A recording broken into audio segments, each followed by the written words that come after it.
Ertugrul Ghazi یہ ایسا نام ہے جسے پاکستان میں کیا دنیا میں ایک نئی پہچان ملی ہے۔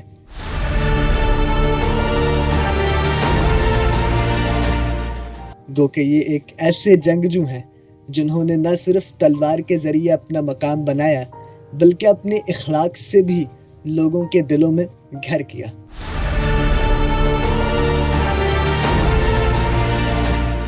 آئیے ہم جاننے کی کوشش کرتے ہیں کہ در حقیقت ارطغرل غازی ہے کون۔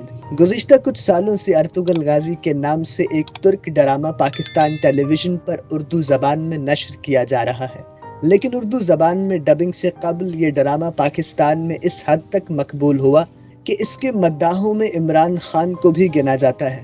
عثمانی روایت کے مطابق ارطغرل سلطنت عثمانیہ کے بانی عثمان اول کے والد تھے۔ اس کے علاوہ ان کے بارے میں حقائق پر مبنی معلومات نہ ہونے کے برابر ہیں۔ کئی صدیوں تک دنیا کے ایک بہت بڑے حصے پر حکمرانی کرنے والے اس خاندان اور سلطنت کا آغاز تاریخ کے اوراق میں گم ہو چکا ہے۔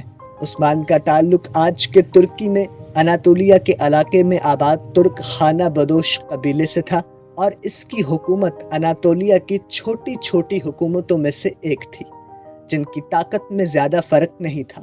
سوال یہ پیدا ہوتا ہے کہ آخر عثمان یا پھر ان کے والد نے ایسا کیا کہ صرف اسی خاندان کا راج قبیلے سے چھوٹی ریاست اور پھر اناطولیہ کی بڑی سلطنت بننے سے 3 براعظموں میں پھیلا اور پھر خلافت میں تبدیل ہوا۔ سلطنت عثمانیہ کی بنیاد 14ویں صدی کے اوائل میں رکھی گئی اور یہ 20ویں صدی میں ختم ہوئی۔ اسی دوران ایک ہی خاندان سے تعلق رکھنے والے 37 سلطان اس کی مسند پر بیٹھے۔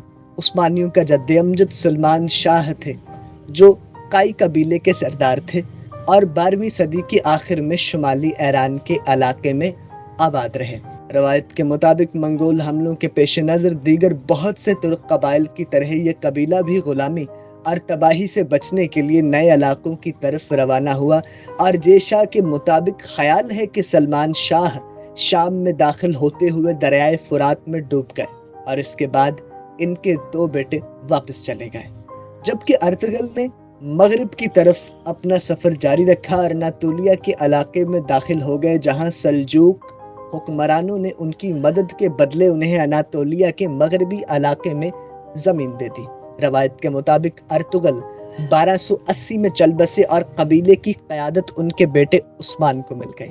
سوگت کے علاقے، جس کے بارے میں کہا جاتا ہے کہ یہ ارطغرل کو سلجوق سلطان سے ملا تھا، میں ارطغرل کے نام کی ایک چھوٹی سی مسجد اور ایک مزار ہے جس کے بارے میں کہا جاتا ہے کہ وہ ارطغرل کے بیٹے نے ان کے لیے بنائی، جس میں عثمان کے بیٹے اورحان نے اضافہ کیا۔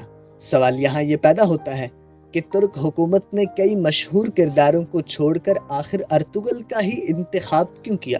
سلطنت عثمانیہ میں سلطان سلیمان اور عبد الحمید دوم کی شہرت ارطغرل سے بہت زیادہ ہے، لیکن ارطغرل پر ٹی وی سیریل بننا بغیر وجہ نہیں۔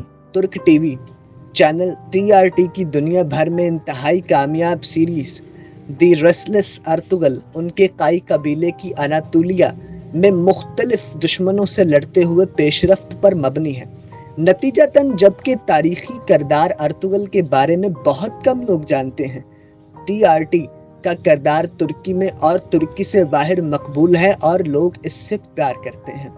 اس سیریز کے کئی پہلو ترکی میں ہونے والے آئینی ریفرنڈم کے اشتہاروں میں واضح تھے، جس سے کوئی شک نہیں رہتا کہ تاریخ اور پاپولر کلچر کو سیاسی فائدے کے لیے اکٹھا کر دیا گیا ہے۔